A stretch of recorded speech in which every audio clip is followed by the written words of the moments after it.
I never believed in love at first sight. It always seemed too fantastical, like a fairy tale you hear when you're a child, not something meant for real life. But the moment I saw her, under that endless sky, I realized how wrong I had been. It was the summer of my 26th year, and I had taken a solo trip to a quiet coastal town, seeking solace from the chaos of the city. The waves of the ocean had always been my retreat, a place to clear my mind. The town was quaint, with cobblestone streets and charming, weathered buildings, perched on the edge of the world as if it was watching over the sea. I found a small cafe by the shore, with tables set under lanterns that swayed in the sea breeze. It was peaceful, the kind of place where time slowed down. And that's when I saw her, sitting alone, a book in her hands, eyes tracing the words as if she could lose herself within them. The sun had begun to set behind her, casting a golden hue over her figure, and for a moment, I forgot how to breathe. She looked up, and our eyes met. Something inside me stirred, like the waves crashing against the shore, a pull, a connection that I couldn't explain. I didn't even know her name, but I knew in that instant that she was about to change my life. I didn't approach her at first. I'm not that bold, and besides, I wasn't even sure what I would say.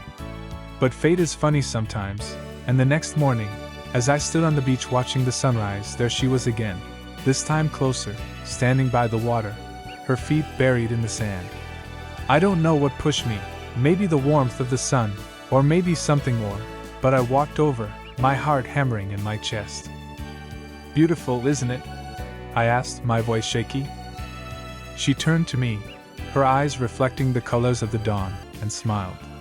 "It is. It's why I come here every year." Her voice was soft, like the first breeze of a spring morning, and I knew I was lost.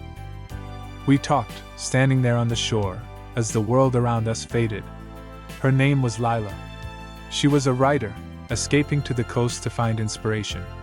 We shared stories, hers full of characters and worlds she had created, mine full of dreams I hadn't quite chased yet. And somewhere in between the exchange of words, laughter, and shared silences, I realized I was falling for her. Our days became a rhythm, morning walks on the beach, long afternoons spent in that little cafe, and nights lying beneath the stars, the sound of the ocean wrapping around us like a lullaby. There was a magic to it, like we had slipped into a world where only we existed, a place where time had no meaning. I felt alive in ways I never had before. One evening, as we lay on the sand, staring up at the sky, she spoke. "Do you ever wonder if the stars are watching us?" she asked, her voice barely above a whisper. I turned to her, her face glowing under the moonlight. "Maybe," I replied. "Maybe they're watching, and they know something we don't." She laughed softly, but there was a sadness behind it, something that tugged at my heart.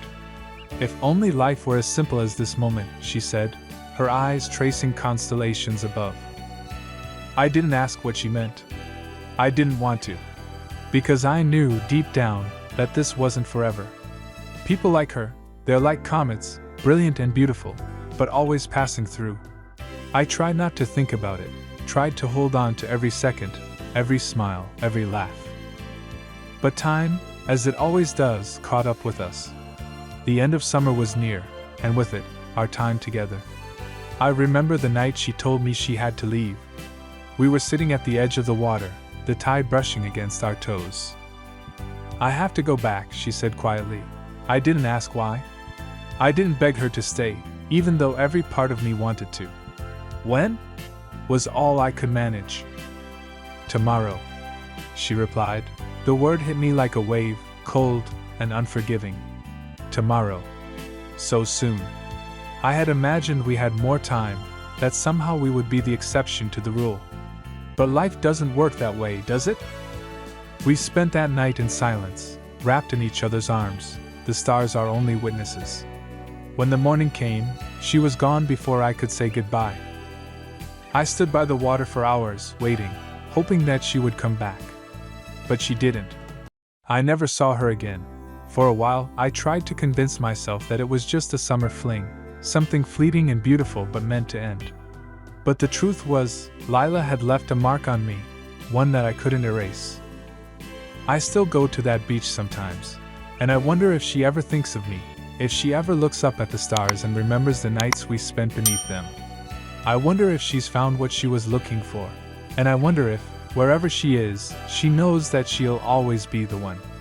The one who made me believe in love at first sight. The one who taught me that love, no matter how brief, is worth every moment.